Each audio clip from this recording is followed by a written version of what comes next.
Baik, Assalamualaikum warahmatullahi Waalaikumsalam warahmatullahi wabarakatuh. Minta maaf semua terpaksa menunggu lewat sikit 2-3 minit. Alhamdulillahirabbil alamin.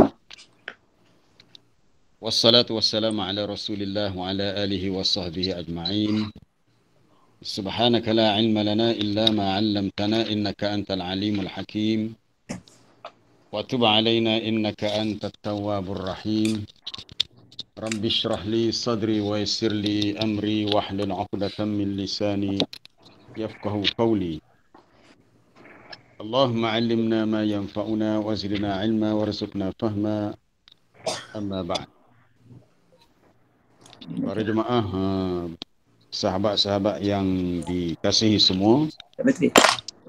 Jadi untuk sambungnya kita hari ini, ayat yang ke-10, ayat ke-10 dari surah As-Saff.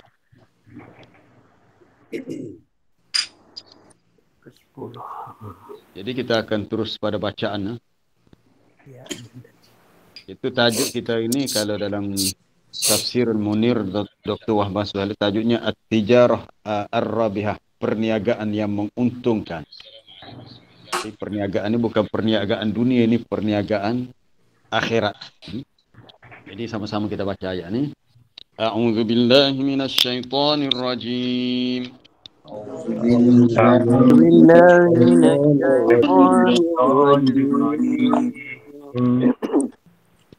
يا أيها الذين آمنوا هل أدلكم على تجارة تنجيكم من عذاب أليم يا أيها الذين آمنوا هل أدلكم على تجارة تنجيكم من عذاب أليم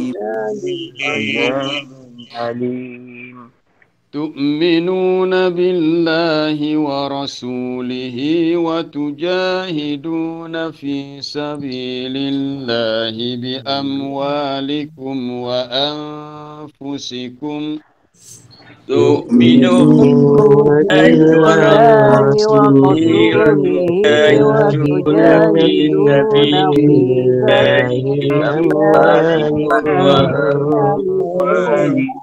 وأنفسكم ذلكم خير لكم إن كنتم تعلمون ذلكم خير لكم إن تعلمون يغفر لكم ذنوبكم ويدخلكم جنات تجري من تحتها الأنهار ومساكن طيبة في جنات عدن يغفر لكم ذنوبكم ويدخلكم جنات تجري من تحتها الأنهار ومساكن طيبة في جنات عدن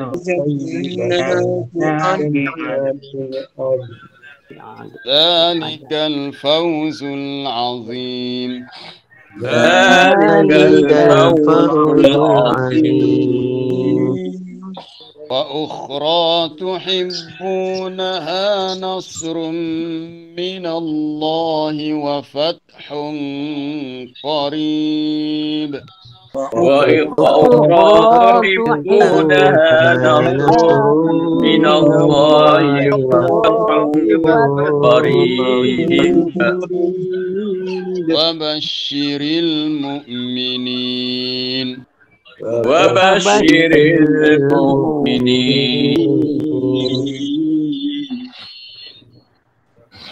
يا أيها الذين آمنوا وهي orang-orang yang beriman, hal adullukum, adakah mahu aku tunjukkan kepada kamu dengan suatu tijarah, perniagaan yang dapat menyelamatkan kamu daripada azab yang pedih.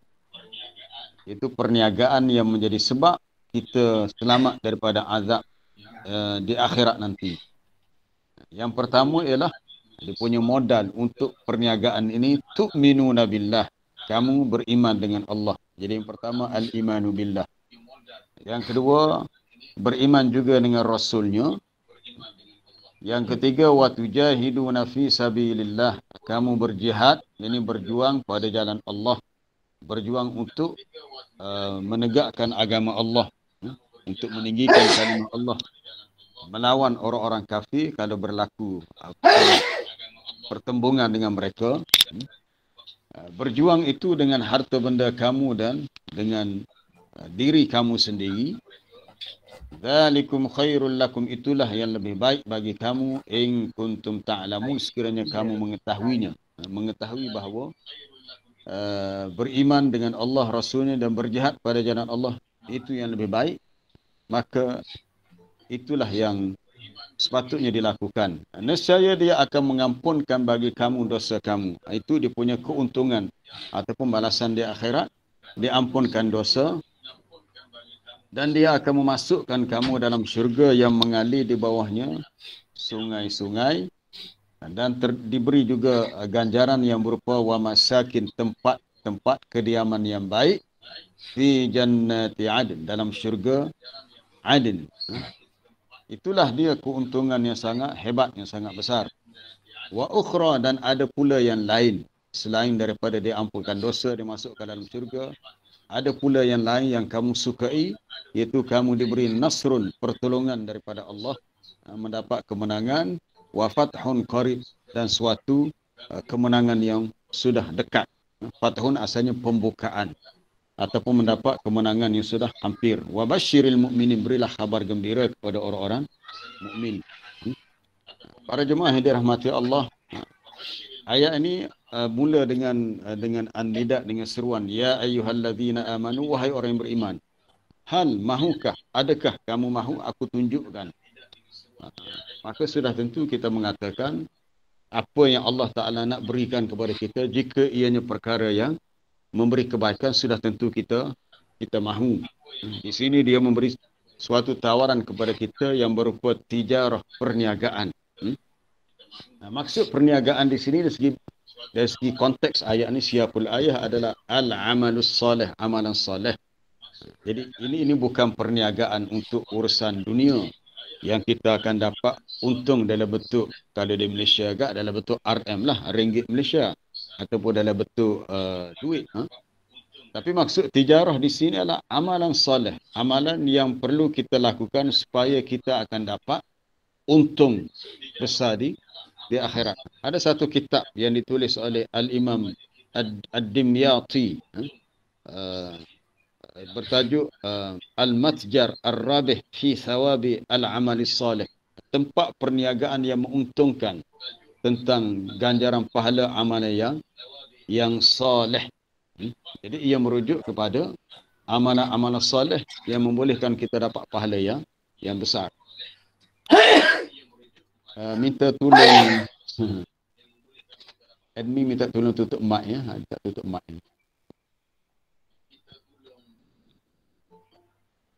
Jadi sebelum kita pergi kepada ayat berikutnya, sekarang ni kita nak tengok, nak tadabbur kalimah tijarah.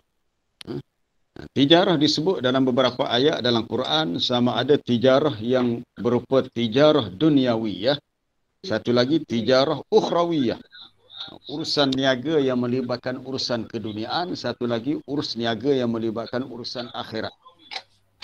Baik, kita lihat untuk hak dunia dulu, sebab kita masih di dunia, kita belum mati lagi. Kalau mati lain ceritalah. Baik, yang pertama kita lihat dalam surah An-Nisa. Surah An-Nisa ayat yang ke-29, muka surat 83. Okay, macam biasalah, setiap kali kita menjalankan kelas tadabbur ni, pastikan ada di depan kita naskah Quran ataupun naskah Quran terjemahan ataupun tafsir apalah yang mudah untuk kita rujuk. Muka surat 83 untuk ayat 29 surah An-Nisa yang berbunyi, ya ayyuhalladzina amanu la ta'kulu amwalakum bainakum bil batil illa an takuna tijaratan an taradin minkum. Wahai orang-orang yang beriman, janganlah kamu makan harta benda sesama kamu dengan cara yang batil, dengan cara yang salah. Melainkan ianya berlaku secara tijarah ataupun secara perniagaan yang kamu saling redha meredai. Di sini ada kalimah tijarah yang merujuk kepada perniagaan, urusan dunia. Okey, minta admin tolong tutup mikrofon ya. Dan minta tutup mic lagi tu. Di sini perkataan tijarah dalam ayat 29 ni merujuk kepada tijarah duniawiyah yang Allah Ta'ala izinkan kita melaksanakan perniagaan. Tapi kalau kita nak ambil harta orang lain dengan cara curi, tipu, itu memang tak boleh lah. Itu diharamkan. Ini perniagaan dalam bentuk perniagaan duniawiyah yang diharuskan. Baik, itu satu. Kemudian kita melihat juga perniagaan duniawiyah ni dalam ayat berkenaan dengan solat Jumaat. Solat Jumaat. Dalam surah Al-Jumu'ah. Surah Al-Jumu'ah ni dua surah selepas surah As-Saff. As-Saff, lepas tu selepas surah As-Saff terus surah Al-Jumu'ah. Daripada surah As-Saff belik satu muka surat ya. Muka surat 554 pada ayat yang ke-9 hingga ke-11. Ya ayyuhallazina amanu, wahai orang yang beriman, idza nudiya lis-salati min yaumil jumu'ah, apabila kamu diseru, dipanggil untuk salat pada hari Jumaat, maksudnya salat Jumaat, maka fas'au ila zikrillahi wa dharul bai', bersegeralah untuk mengingati Allah, yakni untuk ke masjid mendengar khutbah dan salat Jumaat, tinggalkanlah al-bai', urusan jual beli. Ini perniagaan. Kenapa Allah Ta'ala tak sebut tinggalkanlah urusan kerja-kerja? Sebab kerja manusia bukan berniaga sahaja. Ada juga hak bekerja di ladang, ada yang bekerja di kebun, ada bekerja dengan orang lain. Tapi Allah Ta'ala sebut wadharul bai'. Dia tak kata wadharul amal. Tinggalkan kerja, tinggalkan urusan jual beli. Sebab urusan niaga, urusan jual beli ni dah masyhur dalam kehidupan manusia sebagai suatu bidang kerja yang boleh memberikan untung yang besar. Boleh memberikan keuntungan kepada manusia. Itulah rasionalnya, munasabahnya kenapa dalam ayat yang kita baca hari ini, iaitu ayat yang ke-10. Kenapa bila Allah Ta'ala nak berbicara tentang keuntungan akhirat, dia membawa kalimah tijarah juga. Sebab manusia sudah tahu tijarah ni satu pekerjaan yang bila kena caranya manusia akan dapat untung yang besar. Dia berbeza kalau kita bekerja makan gaji, sektor kerajaan ke sektor swasta, itu dia tetap. Kita akan dapat sebanyak mana gaji yang ditawarkan. Tapi perniagaan lain. Kalau kita rajin, kita pandai dari segi marketing, pemasaran produk kita, mungkin kita akan dapat untung lebih. Begitu jugalah urusan amalan soleh yang kita buat, kalau kena cara, amalan tu sedikit tapi untungnya besar. Untungnya besar. Kita akan dapat keuntungan yang banyak. Contohnya adalah perkongsian ilmu. Semakin ramai yang mendapat manfaat daripada ilmu yang kita kongsikan, maka semakin banyak untung akhirat. Apatah lagi jika ilmu itu pula diamalkan oleh orang yang mengambilnya daripada kita, maka kita akan mendapat pahala yang berterusan, dan orang yang paling banyak dapat pahala sudah tentulah Nabi SAW yang Allah Ta'ala sebut dalam Quran, wa inna laka la ajran ghaira mamnun. Sesungguhnya engkau ya Muhammad akan mendapat pahala yang tidak putus-putus.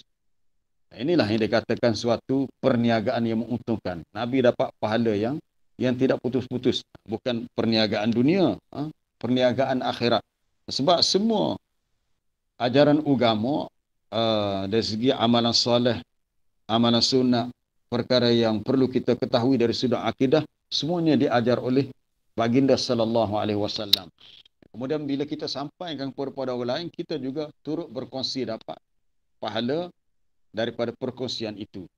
Para jemaah yang dirahmati Allah, kemudian kita nak lihat bahagian kedua, tijarah ukhrawiyah, perniagaan akhirat. Selain daripada ayat ke-10 surah As-Saff tadi, itu ayat 29 surah Fatir, muka surat 437. Sekarang kita masih membincangkan kalimah tijarah, perniagaan, dan saya cuba petik beberapa contoh dalam ayat-ayat lain untuk kita melihat kaitannya dengan ayat yang kita baca pada pagi ini. Muka surat 437 ayat 29 dalam surah Fatir, ayat yang berbunyi, innal ladzina yatluna kitaballah, sesungguhnya orang-orang yang membaca kitab Allah, ini membaca Al-Quran, Wa aqamus salata, mereka mendirikan salat, iaitu salat fardu 5 waktu. Wa anfaqu mimma razaqnahum, dan mereka menafkahkan. Maksud nafkah di sini mereka sedekah. Mereka sedekahkan apa yang telah kami rezekikan kepada mereka, sama ada dilakukan secara sirran, secara rahsia sedekah itu, ataupun alaniyatan, secara terang-terangan. Mereka ini yarjuna tijaratan lan tabur. Mereka mengharapkan sebuah perniagaan yang tidak akan binasa. Dalam ayat 29 ini terdapat perkataan tijarah, perniagaan. Ini perniagaan akhirat. Modalnya apa dia? Baca Quran, solat, sedekah. Jumpa ke tu? Muka surat 437. Jumpa Ustaz, jumpa. 437 ayat 29 surah Fatir. Jadi untuk ayat 29 surah Fatir, modal yang Allah Ta'ala beritahu untuk kita dapat untung akhirat, itu amalan baca Quran, mendirikan solat dan sedekah. Tapi syarat kepada ketiga-tiga amalan ini, syarat asasnya adalah ikhlas. Kita baca Quran kerana Allah. Kita salat kerana Allah. Kita bersedekah kerana Allah. Kita baca Quran mengikut cara yang betul lah. Cara yang diajar oleh Nabi SAW. Kita mendirikan salat sebagaimana yang Nabi tunjukkan contohnya, sebagaimana yang Nabi beritahu, sallu kama ra'aitumuni usalli. Hendaklah kamu salat sebagaimana kamu lihat aku salat. Dan juga kita bersedekah ikhlas kerana Allah fi wujuhi al-khairat, pada bentuk-bentuk kebaikan, pada jalan kebaikan. Kalau kita bersedekah, kita bagi derma untuk perkara yang membawa kepada dosa dan kejahatan, itu tak dikira lah. Maknanya kita bersedekah pada jalan kebaikan. Jadi orang yang melakukan amalan ini, mereka sebenarnya mengharapkan sebuah perniagaan. Maksudnya mereka akan dapat untung akhirat dengan pahala yang berganda-ganda. Jadi sebelum kita nak sambung untuk ayat 10 surah As-Saff, kita lihat ayat 29 surah Fatir.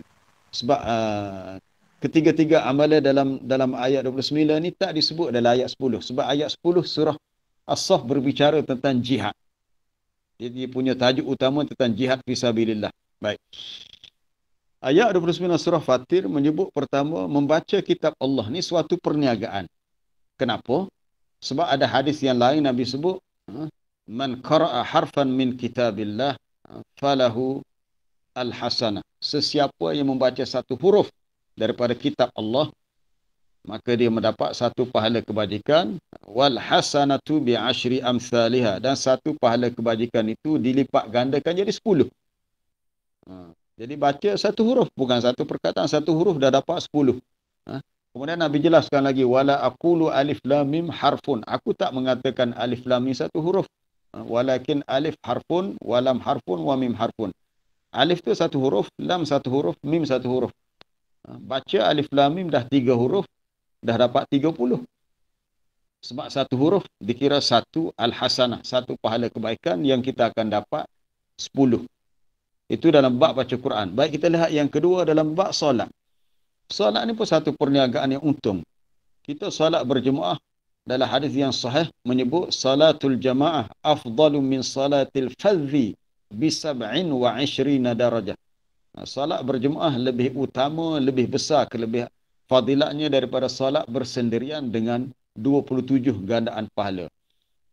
Ada riwayat lain sebut 25. Adalah perbincangan dalam kalangan ulama. Kenapa ada riwayat sebut 25, 27. Yang biasa banyak, masyhur yang kita dengar 27. Itu pahala salat berjemaah.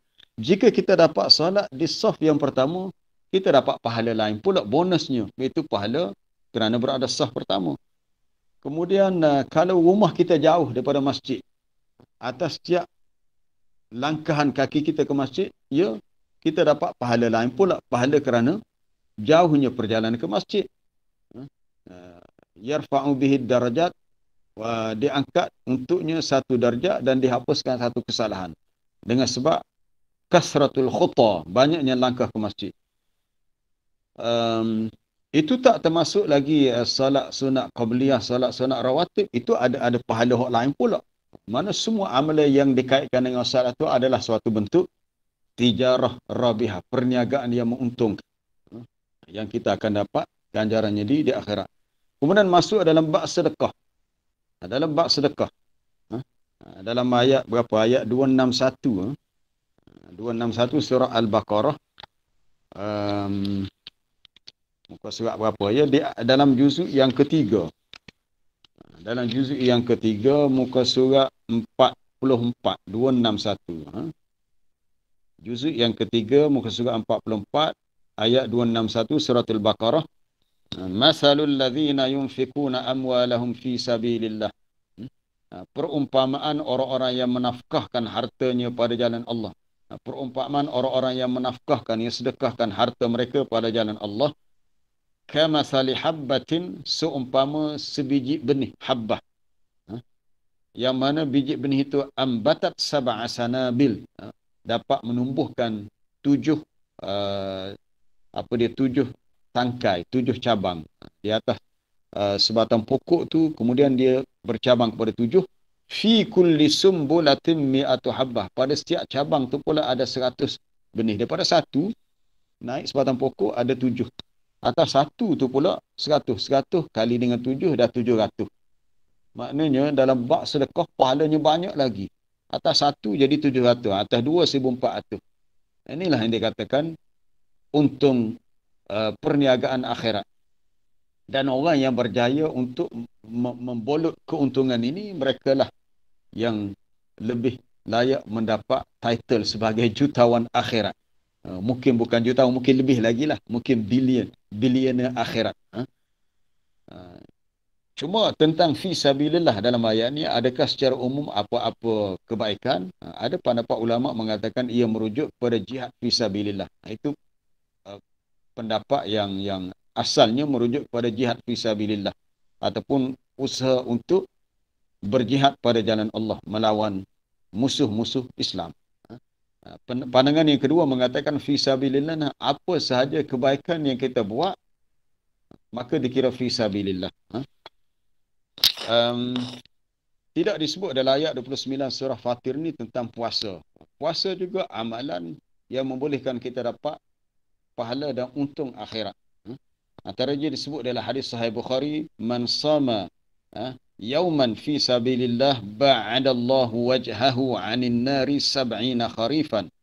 Sesiapa yang berpuasa pada jalan Allah sehari sahaja. Puasa sehari, kalau puasa lebih banyak maka lebih baik. Kalau dia berjaya berpuasa sehari sahaja, dengan sebab puasa sehari itulah Allah Ta'ala jauhkan mukanya daripada api neraka sejauh 70 tahun. Ada pendapat mengatakan kharifan di sini merujuk kepada tahun. Ada mengatakan kharifan merujuk kepada parit ataupun kita kata parit lah, parit yang besar. Dan parit di akhirat ni tidak sama dengan parit atau longkang yang ada di dunia. Kalau longkang tu kecil, sekali kita lompat, lepaslah. Tapi di akhirat jaraknya sangat luas. Ni 70. Mana jarak yang sangat jauh. Cuma fi sabilillah tu ada tafsiran dalam kalangan ulama. Ada yang mengatakan fi sabilillah orang yang berpuasa ketika dia keluar untuk berperang melawan musuh-musuh Islam di dalam peperangan. Sebab tempoh dia lama, mungkin ada hari-hari tertentu yang dia ambil peluang untuk berpuasa. Ada pendapat yang kedua mengatakan fi sabilillah puasanya adalah puasa biasalah. Puasa sunat, termasuklah puasa wajib Ramadan yang dia niatkan semata-mata kerana Allah. Tidak ada niat lain kecuali niatnya kerana Allah, maka dia akan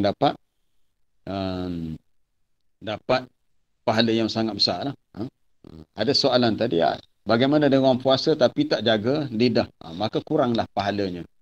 Maksudnya dia tidak menjaga percakapannya daripada perkara yang lara, yang sia-sia. Sebab ada hadis dalam riwayat At-Tabarani, laisa siyamu minal akli wasyirbi, tidaklah dianggap puasa itu semata-mata tidak makan, tidak minum. Wa innamas siyam minal lawi war rafas. Puasa yang sebenar adalah seseorang yang dapat meninggalkan perkara yang sia-sia dan perkara yang tidak baik, yang buruk dari sudut percakapannya. Adapun dalam hadis riwayat Imam Bukhari, man lam yada' qaulaz zur wal 'amal bihi falaysa lillahi hajatun fi an yada'a ta'amahu wa syarabah. Sesiapa yang tidak meninggalkan qaulaz zur, berkata yang dusta atau berkata yang sia-sia, yang tidak berfaedah, maka Allah Ta'ala tidak berhajat. Ini Allah Ta'ala tidak memerlukan bagi si hamba itu meninggalkan makan dan minumnya. Maksudnya di sisi Allah, tak ada gunanya orang itu berpuasa kalau dia tidak menjaga percakapannya. Dari segi fiqh, puasa itu sah sebab dia tidak makan, tidak minum. Tetapi dari segi penilaiannya di sisi Allah, dia dapat pahala yang sangat kurang kerana dia tidak dapat menjaga lidahnya. Baik, para jemaah yang dirahmati Allah. Ada satu lagi perniagaan. Ini tapi perniagaan yang rugi. Ini di luar tajuk lah. Tadi kita dah bincang perniagaan dunia, perniagaan akhirat. Fokus kita tentang perniagaan akhirat. Sebagai tambahan, ada di sana suatu perniagaan yang disebut perniagaan yang khasarah. Ataupun tijarah khasarah. Perniagaan yang membawa kerugian. Iaitu perniagaan orang-orang munafik. Orang munafik ni dia suka main tarik tali. Tengok ni. Kakak ada masalah tali pandai. Tutup dah tu. Abang nak suruh nampak muka abang. Minta tolong tutup mic yang ada jemaah yang masih buka mic tu. Baik, kita lihat dalam ayat di awal surah Al-Baqarah ayat 16. Allah Ta'ala menceritakan tentang sifat orang munafik yang apabila mereka bersama dengan orang yang beriman, mereka mengatakan amanna, kami beriman. Tetapi wa idza khalau ila syayatinihim, apabila mereka berlalu menuju kepada syaitan-syaitan mereka, mereka mengatakan kami juga bersama dengan kamu, kami hanya mustahziun, main-main dan sekadar nak mempersendakan orang beriman. Dalam ayat 16 Allah Ta'ala menyebut ulaikal ladzina ishtaraw ad-dalalata bil huda, itulah orang-orang yang telah membeli. Ni ada perkataan ishtaraw, membeli. Jual beli ni dah termasuk dalam urus niaga. Tapi ini bukan jual beli dunia. Mereka telah membeli ad-dalalah, kesesatan dengan petunjuk. Maksudnya mereka tolak jalan hidayah, mereka mengambil jalan kesesatan. Fama rabihat tijaratuhum wama kanu muhtadin. Maka tidaklah untung perniagaan mereka. Jadi tindakan bodoh orang-orang munafik ini dianggap suatu perniagaan, tetapi perniagaan yang tidak menguntungkan, rugilah. Fama rabihat tijaratuhum, tidaklah untung perniagaan orang-orang munafik dan tidaklah mereka mendapat petunjuk. Para muslimin, jamaah dan sahabat-sahabat yang dikasihi oleh Allah Subhanahu wa taala, ada satu kisah yang berlaku ketika peristiwa hijrah.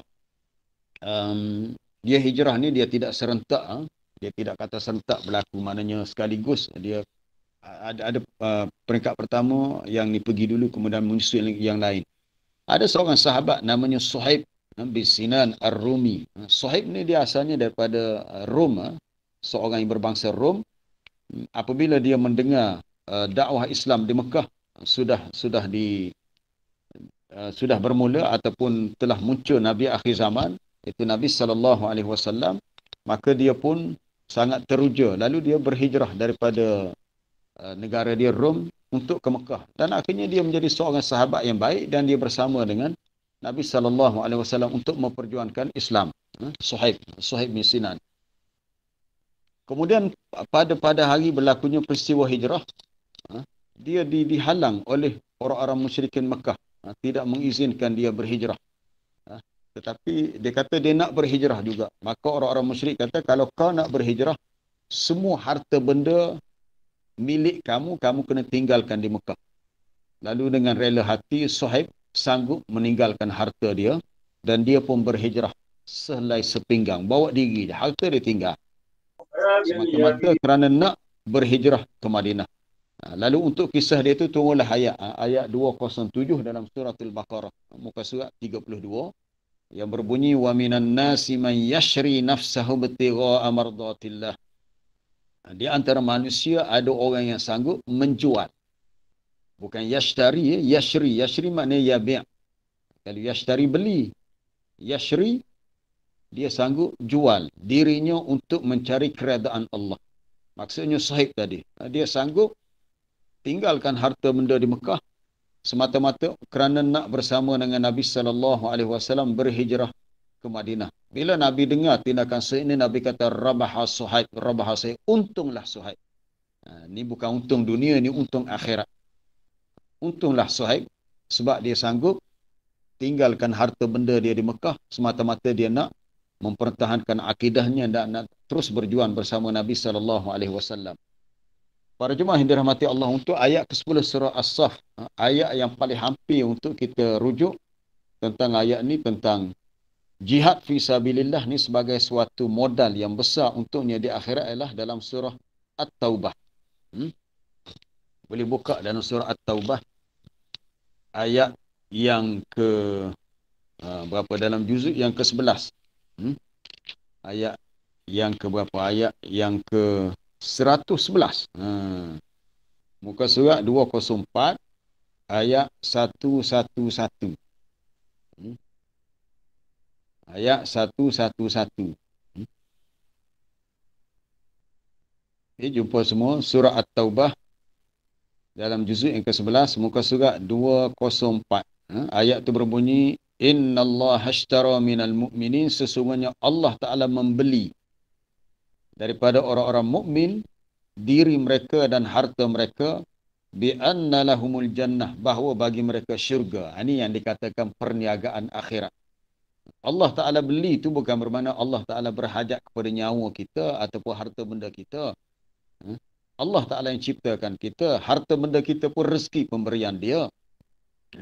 Didatangkan kalimah ishtara, beli di sini untuk menggambarkan bahawasanya ada keuntungan yang kita akan perolehi. Bila beli maknanya kita jual. Allah Ta'ala beli daripada kita, kita jual kepada Allah. Kita serahkan harta kita, nyawa kita untuk kita berjuang fi sabilillah. Kita korbankan harta. Ini yang berlaku kalau zaman sahabat. Ramailah orang-orang yang telah dipilih sebagai syuhada, mati syahid kerana agama Allah. Mereka sanggup, akhirnya hilang nyawa. Mereka mati sebagai syahid, orang yang mulia kerana syahid pada jalan Allah. Mereka korbankan harta mereka untuk meninggikan agama Allah, untuk membeli kelengkapan perang. Dia untuk berperang ni perlu kepada kelengkapan, sama ada kudanya, pedangnya, baju besinya. Yuqatiluna fi sabilillah, mereka berperang pada jalan Allah. Fayaqtuluna wa yuqtalun, maka sama ada mereka yang membunuh musuh ataupun mereka yang dibunuh oleh musuh. Yaqtul, mereka bunuh musuh, ya mereka dapat pahala. Wa yuqtalun, dan mereka dibunuh lalu mereka mati syahid pun mereka dapat pahala. Yang kemuncak paling besar pahala itu adalah dukhulul jannah, masuk syurga. Jadi penggunaan kalimah ishtara di sini bukan bermakna Allah Ta'ala berhajat kepada kita, tapi Allah Ta'ala nak beritahu kita akan dapat untung hasil jual beli dengan Allah melalui jihad fi sabilillah. Ini dipanggil suatu kalimah yang menggambarkan maksud yang lain. Sebagaimana dalam bab sedekah Allah Ta'ala guna kalimah qardun, pinjam. Bukan bermakna Allah Ta'ala berhajat kepada harta kita. Allah Ta'ala nak beritahu bila kita bersedekah, kita akan dapat balik. Apa yang kita sedekah tu dia tidak burn, dia tidak hangus. Kita akan dapat balik daripada apa yang telah kita sedekahkan, sebab bila dipinjam maka yang meminjam tu akan kembalikan. Man dzalladzi yuqridullaha qardan hasana, siapakah orang yang mahu memberi pinjam kepada Allah dengan pinjaman yang baik. Maksud pinjam di sini bersedekah. Digunakan kalimah qardun, pinjam, sebab Allah Ta'ala beri jaminan kita akan dapat untung ataupun dapat kembali apa yang kita telah pinjamkan itu dengan keuntungan yang berganda-ganda. Fayudha'ifahu lahu adha'afan katsirah, maka Allah Ta'ala akan lipat gandakan sedekah itu dengan gandaan yang banyak. Para jemaah yang dirahmati Allah, sekarang ni kita kembali semula kepada ayat 10 surah As-Saff. Kita dah lihat beberapa ayat yang lain tadi dalam surah An-Nisa, dalam surah Al-Jum'ah, dalam surah Fatir, dalam surah Baqarah. Beberapa ayat yang sinonim dan ada kaitan dengan urusan tijarah. Baik. Dari segi sebab nuzulnya, Imam Ibn Jarir At-Tabari mengambil riwayat daripada Abi Saleh, katanya mereka, yakni para sahabat, pernah berkata, "Lau kunna na'lam ayyal a'mali ahabbu ila Allah wa afdal." Dia kata, kalaulah kami dapat tahu apakah amalan yang lebih Allah Ta'ala sukai, yang lebih utama. Maknanya para sahabat ni ternanti-nanti, dia kata apa amalan yang Allah Ta'ala sukai, yang besar ganjarannya. Lalu turunlah ayat. Ayat inilah, ya ayyuhallazina amanu hal adullukum ala tijarah Bila turun ayat ni fakarihul jihad, maka mereka rasa benci ataupun rasa tidak suka dengan jihad. Sebab jihad ni ialah susah. Terpaksa berjalan jauh, mungkin lama, ataupun mungkin ternanti-nanti musuh, kemudian penat, rehat tak menentu. Lalu turunlah ayat yang telah kita baca sebelum ini, lima taquluna ma la taf'alun. Baik.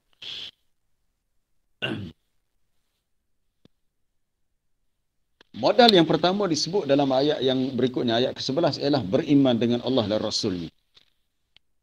Persoalannya di sini untuk kita tadabbur, untuk kita renungi, beriman dengan Allah. Iman ni adalah dikira suatu amalan. Kadang-kadang orang kita ni silap. Bila sebut amalan ni, kita nampak solat, zikir, baca Quran, puasa. Itu amalan secara zahir. Iman adalah amalan juga, tapi disebut sebagai amal qalbi, amalan hati. Apabila kita memiliki iman, mana hati kita telah beramal. Apa dia itu? Memiliki keyakinan kepada Allah sebagai ilahun. Hanya dialah sebagai ilah. La ilaha illallah. Tiada ilah, tiada yang berhak disembah, diberikan ibadat, melainkan Allah Ta'ala sahaja. Keyakinan itu dikira amalan. Amalan apa? Amal qalbi, amalan hati. Sama juga dengan amalan-amalan hati yang lain. Ada khauf, rasa takut kepada Allah. Raja, harap kepada Allah. Tawakal kepada Allah. Itu termasuk amalan hati. Sebagaimana iman kita kepada Allah. Ada satu hadis, bila sahabat bertanya kepada Nabi, apakah amalan yang afdal? Nabi kata, imanun billah wa jihad fi sabilillah. Kamu beriman dengan Allah dan kamu berjihad pada jalannya. Kemudian datang sahabat yang lain, soalan yang sama ditanya, apakah amalan yang Allah Ta'ala sukai? Lain pula jawapannya. Nabi kata, amalan yang Allah Ta'ala sukai adalah as-salatu ala waqtiha. Salat pada waktunya, masuk salat pada awal waktunya. Jadi yang pertama adalah, asasnya adalah beriman dengan Allah dan Rasulnya. Iaitu dengan maksud, tadumu alal iman. Hendaklah kamu sentiasa dalam keadaan beriman dengan Allah. Iman merujuk kepada keyakinan dalam kepercayaan. Kita percaya kepada Allah, kita beriman dengan Allah dengan yakin. Sebab iman itu maknanya at-tasdiq. Kalau tak percaya, itu tak dikira beriman. Kita kena percaya, kena yakin. Sebab orang yang mukmin maknanya orang yang musaddiq. Percaya, itulah iman.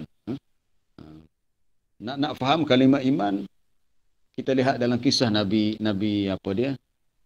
Yaqub dengan anak-anaknya. Bila anak-anak dia pulang daripada tempat mereka bermain, mereka kata, Yusuf ni dah mati dimakan oleh serigala. Wa tarakna Yusufa 'inda mata'ina fa'akalahu dhi'b. Kami bawa Yusuf tadi pergi tempat kami bermain, kami tinggalkan dia bersama dengan barangan-barangan kami. Masa tu Yusuf kecil lagi, umur 12-13 tahun. Ketika dia dibuang dalam perigi oleh adik-beradik dia tu, lalu katanya, wama anta bimu'minin lana. Wahai ayahanda kami, kamu tidak percaya kepada kami. Mukmin, beriman. Maksudnya kamu tidak membenarkan. Dia kata, kalau kami cakap pun ayah tak percaya juga. Memang ayah dia tak percaya pun, sebab dia tahu dah anak dia menipu. Jadi perkataan mukmin di sini maksud musaddiq, membenarkan. Iman ni lebih khusus daripada Islam. Kalau seseorang tu Islam, belum tentu dia beriman. Tetapi kalau orang tu beriman, maka dah garanti dia tu Islam. Itu kita boleh rujuk dalam surah Al-Hujurat. Apabila ada dalam kalangan orang-orang Arab Badui. Arab Badui ni orang Arab yang tinggal di kampung. Mereka datang jumpa Nabi, mereka ni baru masuk Islam. Qalatil a'rabu amanna qul lam tu'minu walakin qulu aslamna walamma yadkhulil imanu fi qulubikum. Berkatalah al-a'rab, orang-orang Arab Badui, kata mereka, amanna, kami telah beriman. Qul, katakan kepada mereka, ya Muhammad, wahai orang-orang Arab Badui, lam tu'minu, kamu belum dikira beriman.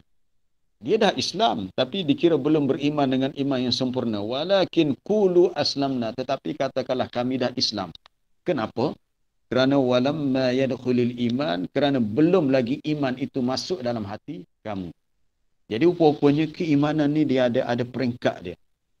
Bila seseorang tu belajar, dia faham, maka dia boleh upgrade atau dia boleh tingkatkan keimanan kita. Sebab itu masyhur dalam sejarah kehidupan para sahabat, apabila mereka berehat seketika, mereka mengingatkan kepada akhirat, ingat kepada mati, ingat kepada kehidupan, mereka kata, marilah kita duduk, nu'minu sa'ah, kita beriman seketika. Bukan kata mereka ni belum beriman. Maksud beriman seketika, marilah kita mengingatkan diri kita dengan siapa kita, daripada mana asal kita, ke mana kita akan pergi. Jauh lagi perjalanan kita. Jadi bila kita ingat kepada perkara ini, mana kita dikira berusaha untuk menambahkan iman. Jadi alhamdulillah kita sudah beriman dengan Allah dan Rasulnya, tinggal lagi kita kena berusaha menjaga keimanan. Iman itu perlu dijaga. Kalau kita tak jaga sungguh-sungguh, nanti jadi macam orang munafik. Orang munafik ni memang satu golongan yang sangat bahaya. Bila mereka tidak berusaha jaga iman mereka dengan amalan-amalan soleh, tidak mustahil mereka berubah daripada iman. Na'udzubillah, mungkin mereka murtad. Itu Allah Ta'ala dah sebut dalam Quran. Orang munafik ni, ataupun orang yang dahulunya dia kafir, dia tidak beriman. Kemudian dia masuk Islam, dia beriman. Kemudian dia tidak jaga iman, kembali menjadi kafir. Kemudian beriman pula, kemudian menjadi kafir pula. Ini bahaya. Innal ladzina na'amanu. Sesungguhnya orang yang beriman. Summa kafaru, kemudian menjadi kafir. Summa amanu, kemudian beriman. Summa kafaru, kemudian kafir pula. Bersilih ganti. Summa zdadu kufra, kemudian bertambahnya kekufuran mereka. Maka orang begini, lam yakunillahu liyaghfira lahum wala liyahdiyahum sabila. Allah Ta'ala tidak akan beri petunjuk kepada mereka dan tidak akan ditunjukkan jalan untuk mereka selamat. Siapakah mereka? Mereka adalah orang-orang munafik. Basyiril munafiqina bi anna lahum azaban alima. Sebab ayat selepasnya menyebut tentang orang munafik. Jadi kita kena jaga keimanan kita. Jihad pada jalan Allah. Itu dah disebut tadi dalam ayat 261 surah Baqarah, dalam bab sedekah fisabilillah. Begitu juga dengan ayat 111 dalam surah At-Taubah tadi pun dikaitkan dengan jihad fisabilillah. Allah Ta'ala membeli daripada kita harta benda, jiwa raga untuk digantikan dengan syurga. Tujahiduna. Perkataan jihad, ya, secara khususnya jihad untuk qitalul kufar, berperang melawan orang-orang kafir. Tapi perbincangan ulama secara luasnya, mereka mengatakan apa sahaja usaha yang kita lakukan untuk agama Allah termasuk jihad. Di antaranya disebut oleh Al-Ustaz Sayyid Hawa dalam bukunya Jundullah Saqafatan wa Akhlaqan. Al-Ustaz Sayyid Hawa ni salah seorang tokoh ulama yang terlibat dalam gerakan dakwah Ikhwan Muslimin. Tetapi tempat tinggal dia bukan di Mesir, dia di bumi Syam. Dia menulis kitab Jundullah, Tentera Allah, dari sudut Saqafatan wa Akhlaqan, dari segi pengetahuan dan akhlaknya. Ketika dia membicarakan persoalan jihad, dia menyenaraikan antara jihadnya sama ada jihad secara qital, jihad melawan kafir. Kalau jihad secara harta benda, itu jihad secara al-mal. Jihad secara apa dia lagi? Ada orang jihad secara tablighul ilmi, menyampaikan ilmu. Sama ada secara kuliahnya, secara menulis kitabnya, itu pun jihad juga. Mereka sanggup bersusah payah untuk melakukan apa sahaja demi kebaikan agama ni. Maka mereka dikira berada dalam golongan orang yang berjihad fisabilillah, mengikut kerangka dan kemampuan masing-masing lah. Tapi yang pentingnya kena ada jihad, kena ada niat untuk berjihad fisabilillah.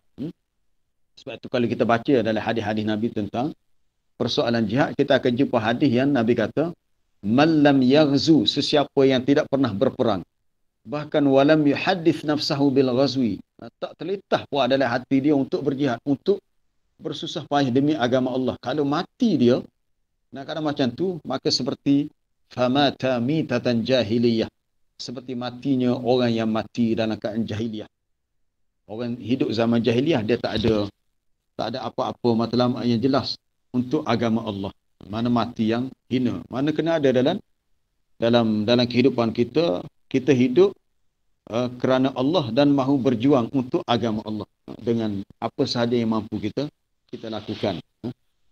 Kalau para jemaah suka membaca, hamba syorkan baca buku yang sangat baik dan menarik ditulis oleh Dr. Yusuf Qardawi tentang Fiqhul Jihad. Kitab ni dah ada diterjemahkan tebal 2 jilid. Fiqhul Jihad, fiqh memahami jihad. Dr. Yusuf Qardawi ni di antara tokoh ulama kontemporari yang sangat masyhur dalam dunia Islam. Kalau dia punya tesis PhD dia tentang fiqhul zakah, memahami fiqh zakat harta benda. Kemudian dia banyak menulis tentang fiqhul taharah, ada fiqhul siyam, fiqh bersuci dalam bab salat, dan antara yang terkini dah banyak tahun dah keluar itu fiqhul jihad.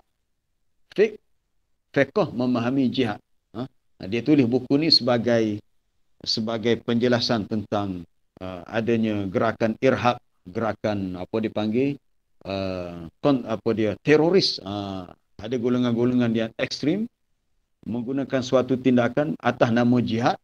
Mereka melancarkan tindakan irhab, menimbulkan rasa takut, dan mereka meletakkan atas nama jihad. Mereka ni orang berjihad tapi tak ikut kaedah jihad, mengikut disiplin ilmu dalam Islam. Tiada kaedah dia. Kita tidak boleh bertindak sewana-wananya, kemudian kita nak meletakkan tindakan kita sebagai atas nama jihad fisabilillah. Jihad juga ibadat. Dia tidak boleh dilakukan sewana-wananya tanpa berpijak kepada dasar ilmu yang betul.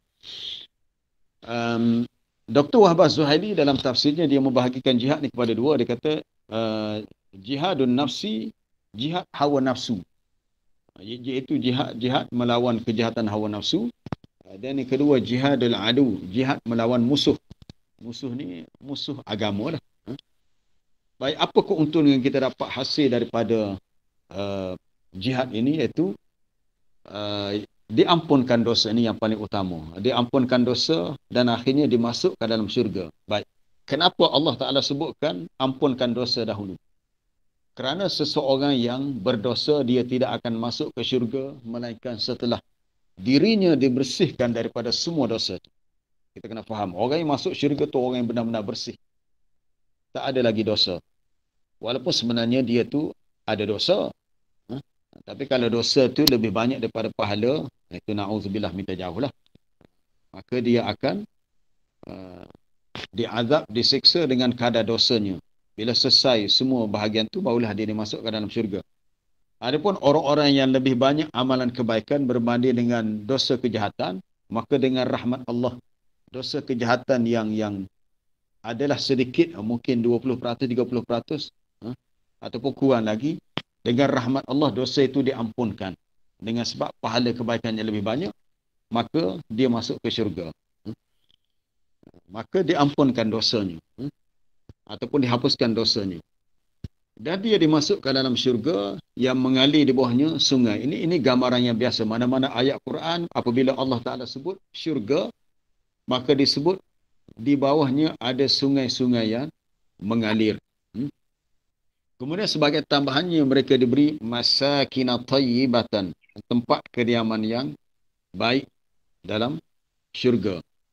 Maknanya mereka mendapat tempat kediaman yang mereka sebenarnya sudah mereka kenal. Kalau dalam beberapa ayat lain, di antaranya dalam surah Muhammad, ya ayyuhalladzina amanu in tansurullaha yansur lakum wa yuthabbit aqdamakum.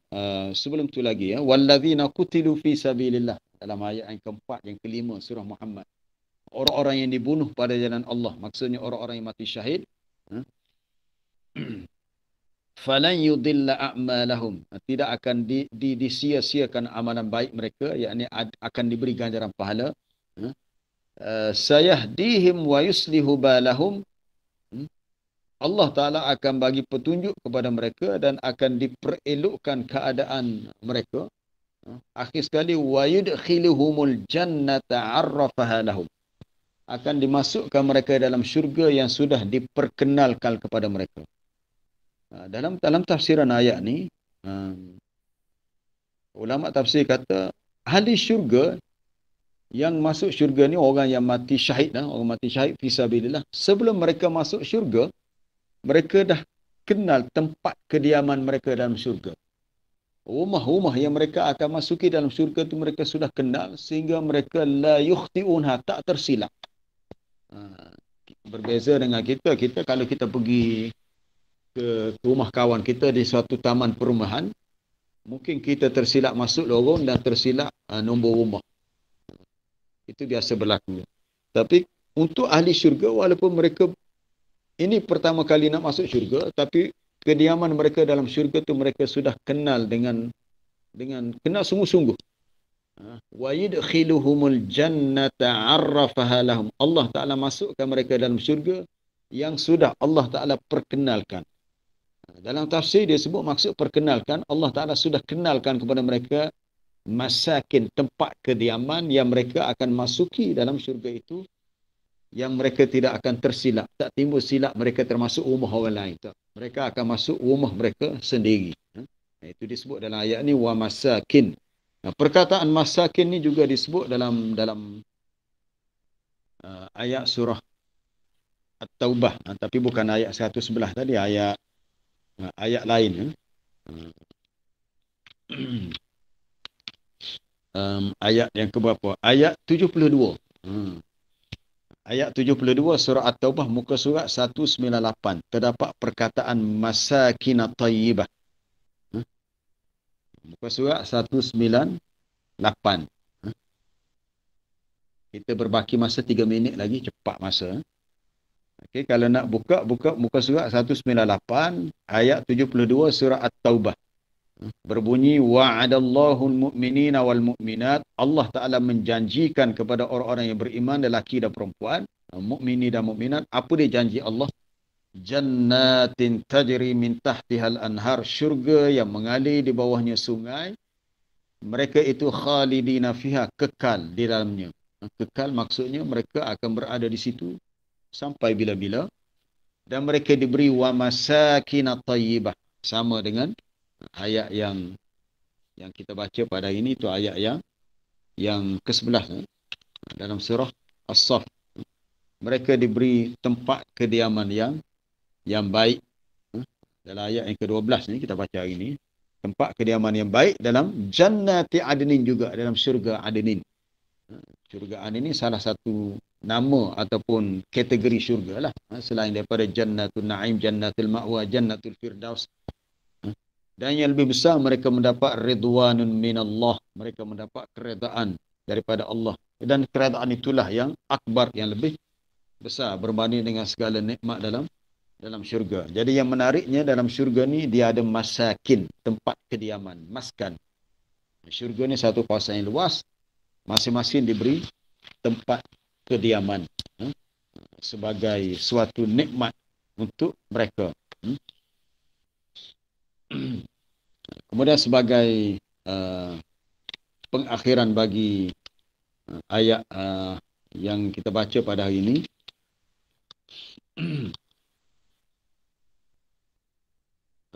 selain daripada itu, ada juga yang kamu sukai mendapat nasrum minallah, kemenangan daripada Allah. Kalau seseorang tu tidak mati syahid, mereka akan pulang dengan mendapat ganjaran pahala jihad, dan mereka akan diberi kemenangan. Allah Ta'ala menjanjikan kemenangan bagi orang yang berjuang pada jalannya, dan mendapat suatu fathun. Nasrun itu suatu pertolongan daripada Allah, yang akhirnya menyebabkan mereka, pertolongan itu menyebabkan mereka akan menang. Kemenangan itu sudah dekat. Di sini ada dua perkataan untuk kita perhatikan, nasrun dan fathun. Nasrun dan fathun, dua kalimah yang berbeza, tapi dia saling melengkapi ataupun saling membantu dari sudut pengertiannya. Apa rujukan kita? Rujuk dalam surah An-Nasru, idza jaa nasrullahi wal fath. Ada nasrun, ada fath. Apabila datangnya pertolongan Allah dan juga kemenangan. Kemenangan itu ialah merupakan pembukaan kota Mekah. Ayat ini diturunkan pada hari berlakunya pembukaan kota Mekah. Ketika Nabi masuk ke Mekah pada tahun 8 Hijrah, bulan Ramadan, lalu orang-orang di Mekah menyerah kalah mereka menyatakan kesediaan untuk memeluk Islam. Lalu tunggulah ayat idza jaa nasrullahi wal fath. Nasrullah wal fath. Nasrullah mana nasrum minallah, wal fathun kemenangan. Sebab sebelum berlaku pembukaan kota Mekah 2 tahun sebelum tu ya, selepas Nabi pulang daripada Hudaibiyah, ada sahabat yang rasa kecewa sebab tak dapat masuk ke Mekah. Semasa perjalanan pulang daripada Hudaibiyah ke Madinah, turunlah ayat di awal surah Al-Fathu itu, inna fatahna laka fatham mubina. Allah Ta'ala beritahu, kami telah memberi kemenangan kepada engkau ya Muhammad dengan kemenangan yang terang jelas. Maksud kemenangan itu, perjanjian damai di Hudaibiyah menjadi langkah awal akan berlakunya kejatuhan Mekah ke tangan umat Islam. Iaitu Nabi berjaya menaklukinya 2 tahun kemudian. Jadi kemenangan itu daripada Allah, pertolongan itu daripada Allah dan ianya sudah dekat. Apabila para sahabat diuji di Mekah dengan ujian yang berat, mereka bertanya, ya Rasulullah, bilakah kita akan ditolong? Maka Rasulullah sallallahu alaihi wasallam mengingatkan kepada sahabat sebagaimana ayat yang turun. Apa dia ayat tu? Am hasibtum an tadkhulul jannah? Adakah kamu mengira kamu akan dapat masuk syurga? Walamma ya'tikum masalul ladzina khalau min qablikum, padahal belum datang kepada kamu ujian sebagaimana yang didatangkan kepada orang terdahulu, iaitu mereka itu diuji dengan berat. Massathumul ba'sa wad-dharra, mereka disentuh dengan berbagai kesusahan dan kemelaratan, keperitan. Wazulzilu, dan keimanan mereka digoncang sebab ujian yang berat. Hatta yaqula ar-rasul walladzina amanu ma'ahu mata nasrullah, sehingga berkatalah Rasul dan orang-orang beriman yang bersama dengannya, bilakah pertolongan Allah? Maka jawapannya, ala inna nasrallahi qarib. Ketahuilah bahawa pertolongan Allah Ta'ala itu sudah dekat.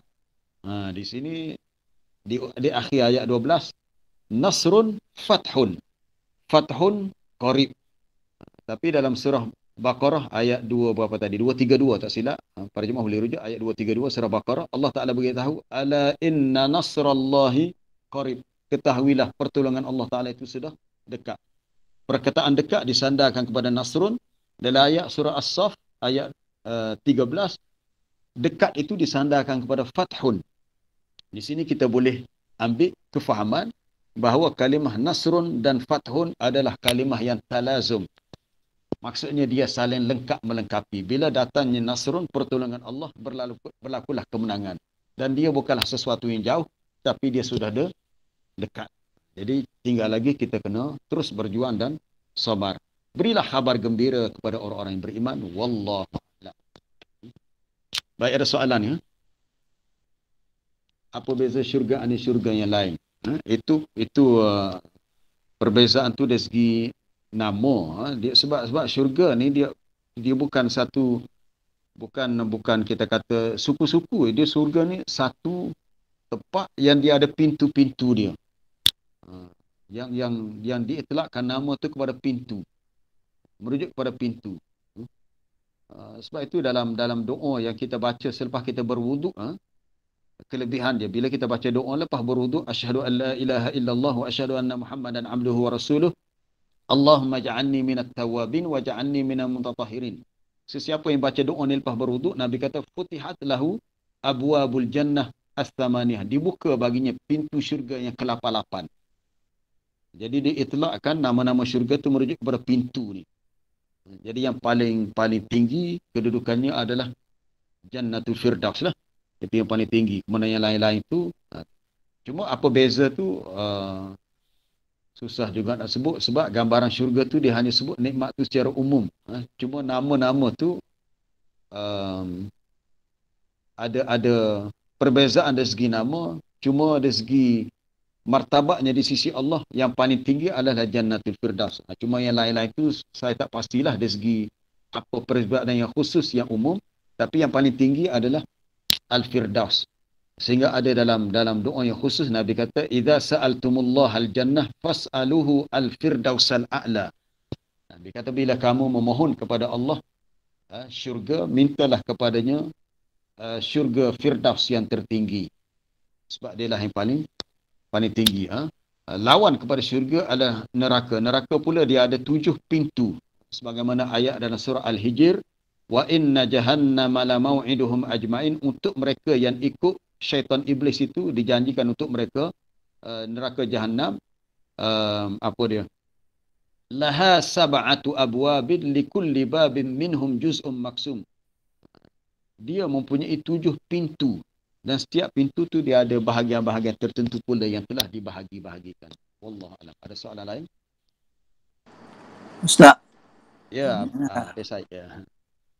kalau mengikut surah Al-Fatih ayat 29-30 ni, kalau surah kita baca Al-Quran, mengerjakan solat, sedekah, mendapat adalah satu perniagaan yang untung di akhirat lah. Betul. Adakah keuntungan dunia sebagai motivasi untuk kita melaksanakan benda-benda ni lah? Maksud untung dunia tu macam mana? Apakah sebelum di akhirat lagi, apa keuntungan dunia dengan kita baca Quran, kita solat, kita sedekah? Okey, baik. Ayat 29 surah Fatih itu menyebut tentang keuntungan akhirat daripada 3 amalan, baca Quran, solat dan sedekah. Adakah kita akan mendapat kebaikan dan juga keuntungan untuk dunia? Betul, ya. Setiap orang tu dia akan diberi ganjaran atas kebaikan yang dia buat, sama ada disegerakan atau dilambatkan. Cuma kalau dalam kalangan sahabat lah, sahabat-sahabat Nabi ni, apabila mereka diberi banyak nikmat dunia, mereka khawatir bimbang kalau nikmat dunia itu adalah sebagai bayaran cash daripada kebaikan yang mereka buat, sehingga mereka bimbang tidak ada lagi apa-apa ganjaran untuk mereka di akhirat. Tapi sebenarnya tidak begitu. Apa-apa kebaikan yang kita buat, kita akan dapat balasan di akhirat dan juga di dunia. Kita akan dapat dua-dua. Untuk akhirat pun kita dapat, untuk dunia pun kita dapat. Sebab tu dalam doa sendiri kita diminta untuk berdoa, seperti doa dalam ibadat haji. Biasa kan doa kita baca, Rabbana atina fid dunya hasanah wa fil akhirati hasanah. Ayat ni sebenarnya dia ada kaitan khusus dengan ibadat haji. Rujuk dalam surah Baqarah, dalam bab ibadat haji. Wahai Tuhan kami, berikan kepada kami kebaikan di dunia dan juga kebaikan di akhirat. Atas apa-apa kebaikan yang kita buat daripada amalan kita, maka kita akan dapat untuknya di dunia dan kita dapat untuknya di akhirat juga. Tetapi kita kena perbetulkan niat. Itu penting. Perbetulkan niat. Jangan pula kita niat kita baca Quran ni untuk murah rezeki apa sebagainya. Kita niat kerana Allah. Soal kita dapat rezeki banyak sikit itu perkara lain. Itu urusan lain. Kita solat, ya kita niat kerana Allah dan kita mahukan ganjaran akhirat. Jangan kita niat untuk dunia. Walaupun kita tidak niat untuk dunia, tapi kita akan dapat kebaikan dunia. Kita bimbang jika kita menjadikan amalan akhirat kita, dia punya niat utama untuk dunia, kita bimbang termasuk dalam kalangan orang-orang yang Allah Ta'ala sebut, Man kana yuridul hayatad dunya wa zinataha. Ini dalam surah Hud ayat 13. Sesiapa yang mahukan kehidupan dunia dan perhiasannya, nuwaffi ilaihim a'malahum fiha. Kami akan sempurnakan ganjaran balasan untuk dia di dunia lagi. Atas kebaikan dia dibuat, dia dah dapat cash. Tuhan dah balas untuk dunia.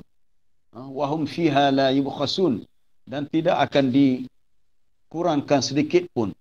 Kalau niat dia begitu, ulaikal ladzina laisa lahum fil akhirati illa an-nar. Mereka ni orang-orang yang tak akan dapat apa-apa di akhirat kecuali neraka. Sebab niat yang sebegini ni, ini asalnya orang kafir lah. Kita kena tengok ayat sebelumnya. Dalam penceritaan. Cuma kita sebagai orang beriman, bila kita beramal, kita meletakkan niat kita kerana Allah. Semata-mata itu. Soal dunia tu dia akan datang secara menyusul, walaupun kita tidak niatkan secara khusus. Baik, ada soalan bertulis tadi. Bagaimana kalau orang tu niatkan solat sunat duha untuk murah rezeki? Ini saya nak ingatkan, kena perbetulkan niat kita. Sama ada solat sunat duha, ataupun sama ada kita baca surah Kahfi, apa-apa amalan yang dianggap sebagai murah rezeki, dia adalah suatu fadilat yang dipanggil ilhaq, dia menyusul, dia turut bersama. Tapi kita punya niat utama kita bila beramal, jangan diletakkan niat kerana nak murah rezeki, jangan begitu. Kita beramal ni kerana taqarruban ilallah, kita nak mendekatkan diri kepada Allah. Itu kita punya niat kita. Kita baca Quran, niat kita untuk mendekatkan diri kepada Allah. Soal fadilat ganjaran itu bukan menjadi keutamaan. Walaupun kita nak juga.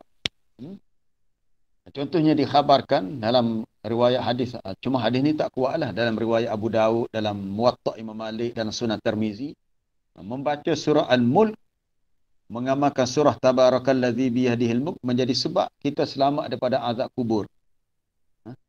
Kalau sahih lah hadis tu, ialah betul lah kita nak. Kita semua nak supaya kita selamat di dalam kubur. Tapi kita tidak menjadikan itu sebagai tujuan utama. Tujuannya adalah apa-apa surah yang kita baca untuk kita mendekatkan diri kepada Allah dengan amalan yang kita lakukan. Dan kita mengharapkan di sisi Allah supaya kita akan dapat kelebihan. Sama ada kelebihan tu kita tahu tak tahu, itu kita serah kepada Allah. Jadi soal solat sunat duha tu, kita kena perbetulkan niat. Kita jadikan solat sunat duha tu untuk kita mendekatkan diri kepada Allah. Soal rezeki itu perkara yang menyusul selepas tu. Sama ada tangga kedua, ketiga tu kita serah kepada Allah. Kita bimbang gini ya, kita bimbang kalau kita buat solat sunat duha, niat dia untuk berezeki, satu ketika kita dah kaya dah. Kita dah kaya, perniagaan kita dah untung, kita kata solat sunat duha buat apa lagi? Aku dah kaya dah. Boleh faham tu? Dah timbul salah faham. Kita kata sebab tujuan aku solat sunat duha selama ni nak murah rezeki.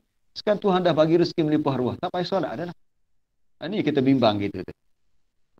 Maknanya kita ada kepentingan dunia di sebalik amalan kita, kepentingan yang bersifat sementara. So kita kena perbetulkan niat kita. Kita berniat untuk mendekatkan diri kepada Allah. Sama ada amalan itu membawa kepada murah rezeki ataupun tidak, itu kita serahkan kepada Allah. Semoga dia terima amalan kita dan kita mendapat apa-apa kelebihan yang tak. Ada juga yang berinfak untuk murah rezeki.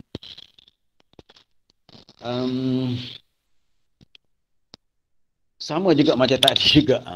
Infak begitu juga. Betul lah.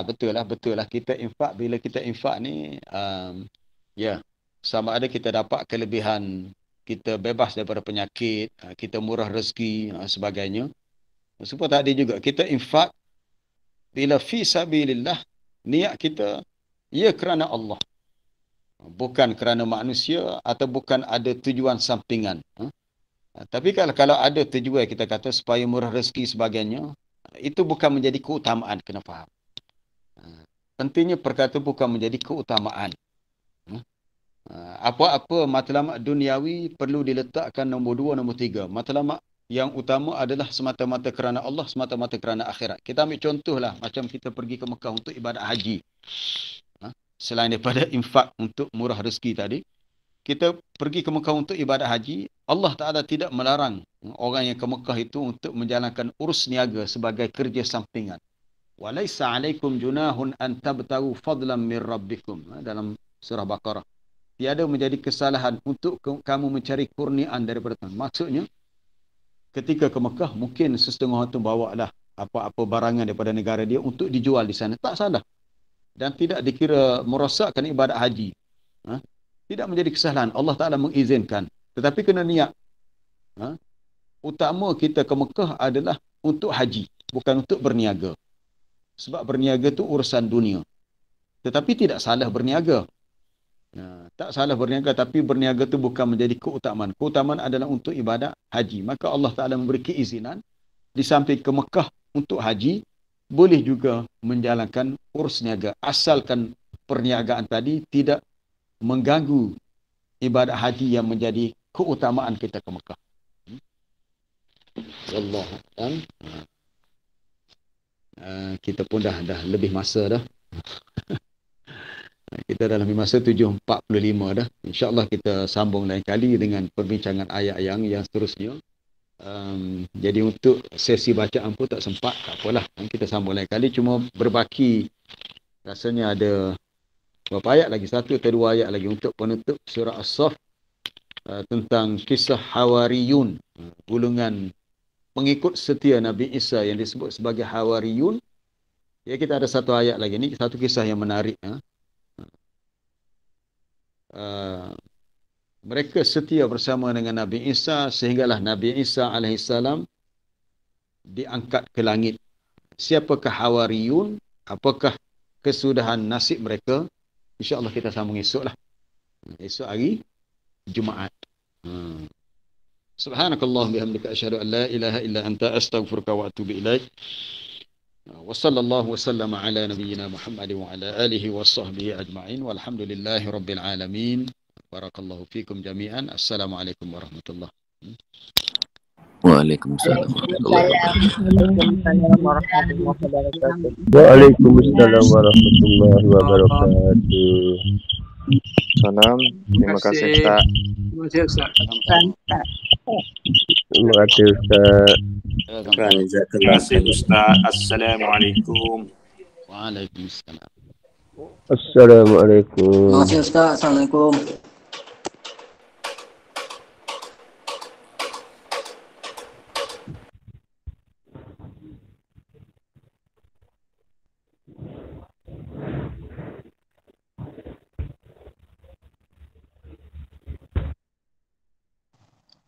Terima kasih. Assalamualaikum.